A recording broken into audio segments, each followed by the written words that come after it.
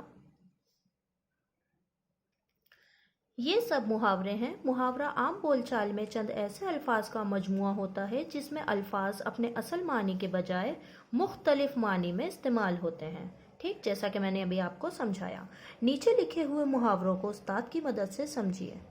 ان محاوروں کا مطلب میں آپ کو سمجھاتی ہوں۔ پہلا ہے ٹھنڈا ہونا، دوسرا ہے دل پھٹنا، تیسرا ہے دانتوں سے انگلیاں کاٹنا۔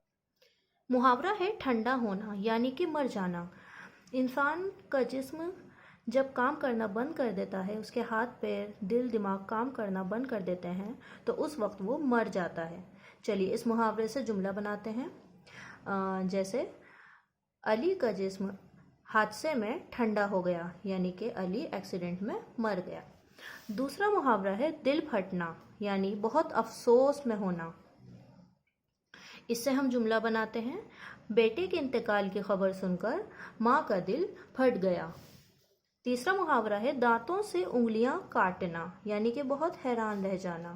دانتوں سے انگلیاں کاٹنا یعنی کہ ایسی کوئی سی حالت دیکھنا، ایسی کوئی کیفیت دیکھنا اور اسے دیکھ کر دنگ رہ جانا، اور یہ فطری طور پر ہوتا ہے کہ ہم اپنے ہاتھوں کی انگلیاں اپنے منہ میں لے لیتے ہیں اور اسے کاٹنے لگتے ہیں، ٹھیک ہے۔ تو چلیے اس سے جملہ بناتے ہیں۔ میں نے رات کو خفیہ فلم دیکھی تو میں نے دانتوں سے انگلیاں کاٹ لی، یعنی کہ میں نے رات کو ایک ہارر مووی دیکھی تو میں نے اسے دیکھ کر دانتوں سے انگلیاں کاٹی۔ امید ہے بچوں آپ کو محاوروں کا مطلب سمجھ آیا ہوگا۔ اگلے سوال کی طرف بڑھتے ہیں۔ ان لفظوں کے درست املا پر صحیح کا نشان لگائیے، یعنی کہ جو لفظ صحیح ہے اس کے اوپر ہمیں صحیح کا نشان لگانا ہے۔ پہلا لفظ ہے عزیز، اسی کے آگے دو اور لفظ دیے گئے ہیں جو کہ غلط ہیں، عجیز اور عزیج، اور صحیح لفظ ہے عزیز، جو کوئی عین، زے، یہ اور زے کے استعمال سے بنتا ہے، تو اس پر ہم نے صحیح کا نشان لگا دیا۔ اسی طرح آپ کو آگے کے سوالات مکمل کرنے ہیں۔ چلیے کرنے کی کوشش کرتے ہیں۔ سوداگر، سوداگر یا سوداگر، سوداگر۔ صدمہ، صدمہ اور صدمہ۔ تلفظ تینوں ہی الفاظ کا ایک جیسا ہے، لیکن صدمہ آتا ہے سواد سے، ٹھیک۔ اگلا لفظ ہے قسمت، قسمت اور قسمت۔ قسمت میں قاف، سین، میم اور تے کا استعمال ہوتا ہے۔ اگلا ہے آزاد، آزاد، آزاد۔ صحیح لفظ ہے الف مد زبر آ، زے الف زبر زا، دال ساکن، آزاد۔ آخری ہے غلطی، غلطی یا غلطی۔ بچوں غلط سے بنا ہے غلطی، ٹھیک ہے، تو صحیح لفظ ہوا غلطی۔ اگلا سوال ہے پڑھیے، سمجھیے اور لکھیے۔ سوداگر نے طوطا پالا تھا، اسے طوطوں کا ایک جھنڈ نظر آیا، اس کا دل پھٹ گیا، دانتوں سے انگلیاں کاٹ لی۔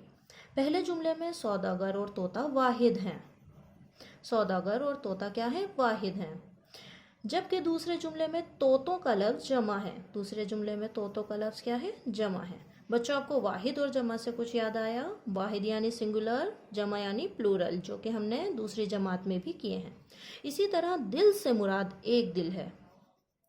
دانتوں اور انگلیاں ایک سے زیادہ کے لیے استعمال ہوئے ہیں، ٹھیک۔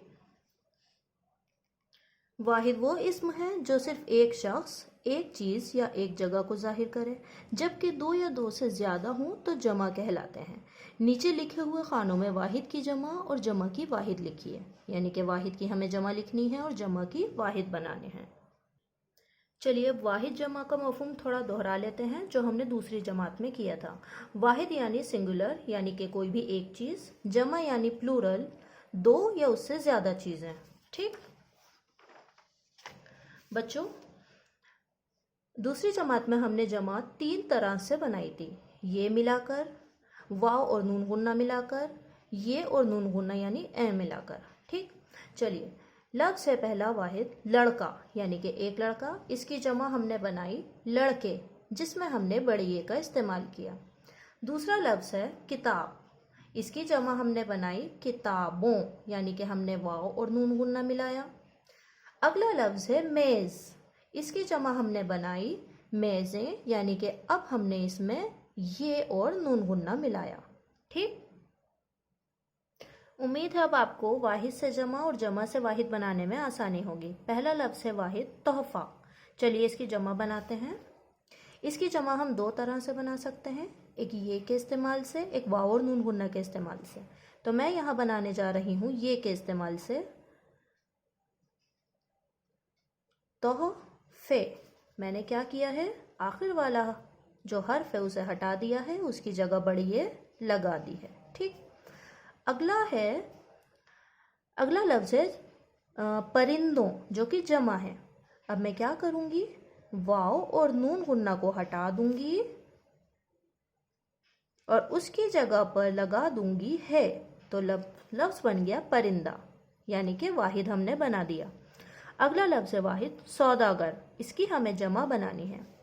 دیکھیے کیسے بناتے ہیں، اس کی جمع بنے گی سوداگریں نہیں بن سکتی، سوداگروں، یعنی کہ واو اور نون غنہ، اور اس کے علاوہ سوداگریں بھی نہیں بن سکتی، ٹھیک۔